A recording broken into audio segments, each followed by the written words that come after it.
അപ്പോൾ മച്ചന്മാരെ നമ്മൾ കണ്ട ഇങ്ങനെ ഫോൺ വെള്ളത്തിലെടുക്കണോ വേണ്ടേ പണി ഇട്ടോ എന്നൊക്കെ തിരിവൊക്കെ കയറി കഴിഞ്ഞാൽ വല തിരിവും പിരിഞ്ഞൊക്കെ പോകുമല്ലോ. അപ്പോൾ നമുക്ക് വലയിൽ നിന്ന് കൈയെടുക്കാൻ പറ്റൂല. അപ്പോൾ മൊബൈലിൽ നമുക്ക് വീഡിയോ എടുക്കാൻ പറ്റുമോ എന്നൊരു സംശയം ഉണ്ടായി. എന്നാലും ഞാനത് വെല്ലുവിളിയൊക്കെ ഏറ്റു വാങ്ങി വഞ്ചിയുടെ തുഞ്ചത്തൊക്കെ വെച്ചിട്ട് വല പാതിക്കായപ്പോഴേക്കും വല കയറ്റണ കുറച്ച് വീഡിയോസ് ഞാനെടുക്കാൻ ഇങ്ങനെ ശ്രമിച്ചു. അപ്പോൾ അതിൻ്റെ ഭാഗമായിട്ട് കണ്ട കുറച്ച് കണ്ട ഒരു കട്ട ഉടക്കി കയറി. അത് നമ്മൾ വേണ്ട വല ഇച്ചിരി ടാസ്ക് ആയതുകൊണ്ട് ഒഴുക്ക് കൂടിക്കൊണ്ട് കണ്ട വല പെട്ടെന്ന് നമുക്ക് തെറുത്ത് കയറ്റേണ്ടി വന്നു. അപ്പോൾ അതുകൊണ്ടാണ് ഞാൻ പെട്ടെന്ന് ഇത് ഓടിച്ച് കാണിക്കണം. ജസ്റ്റ് നമുക്ക് ആ കിട്ടിയ വീഡിയോസ് അങ്ങനെ വലയൊക്കെ എടുത്ത് കഴിയാറായി. അങ്ങനെ വലയൊക്കെ എടുത്തതിന് ശേഷം നമ്മൾ ഒഴുക്കിൽ പെട്ടുകൊണ്ട് ആ ഉടക്കി വെച്ച് മീനെയൊക്കെ അങ്ങനെ എടുക്കാൻ പറ്റില്ല, കുറച്ച് ടൈമൊക്കെ എടുക്കുമല്ലോ. അപ്പോൾ അത് കട്ടില അങ്ങനെ സൈഡിലൊക്കെ നമ്മൾ കുറച്ച് വറ്റനെയൊക്കെ മാറ്റിയിട്ടിട്ടുണ്ട്. അതിൻ്റെ ഇടയിൽ കുറേ കൂരിയൊക്കെ ഉണ്ട്. അപ്പോൾ നമുക്ക് അങ്ങനെയല്ലേ ഒഴുക്ക് കൂടിക്കഴിഞ്ഞാൽ വല പിരിഞ്ഞുകൊണ്ട് നമുക്ക് എടുക്കാൻ പറ്റില്ല.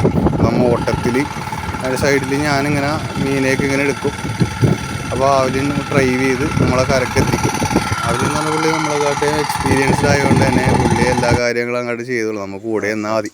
അപ്പോൾ നമ്മൾ കരക്കെത്തിച്ചിട്ട് ഇതേ കിട്ടിയ മീനെയൊക്കെ കണ്ട നമ്മ അങ്ങോട്ട് കരപ്പയിലോട്ട് ഇടണേണ്. അപ്പോൾ അവലിനെ പിടിച്ച് കയറ്റണേണ് കരയിലോട്ട്. കണ്ട ഒരു ബക്കറ്റ് കൂരിയും വച്ചയും കുറച്ചൊക്കെ അങ്ങോട്ട് കിട്ടിയിട്ടുണ്ട്. അപ്പോൾ അങ്ങോട്ട് ചൊരിഞ്ഞിടാം കണ്ട. പക്ഷേ കൂടുതൽ നമുക്ക് കിട്ടിയത് കൂരിയൊക്കെ കേട്ടോ. അതൊക്കെ നമുക്കിങ്ങനെ ചില്ലറ മീൻ കട്ട്ള വറ്റ അങ്ങനെയൊക്കെ കിട്ടി. നമുക്ക് കിട്ടിയ എല്ലാ മീനെയും നമ്മൾ അങ്ങോട്ട് ഇട്ട് നിങ്ങൾ അങ്ങോട്ട് കാണിച്ചേക്കണേണ്. പക്ഷെ അധികം പറയത്തക്ക മീനും അങ്ങനെ വലിയ സംഭവങ്ങളൊന്നുമില്ല, മൊത്തം കൂരിയാണ്. അപ്പോൾ അടുത്ത വീഡിയോസിൽ കാണാൻ മച്ചന്മാരെ.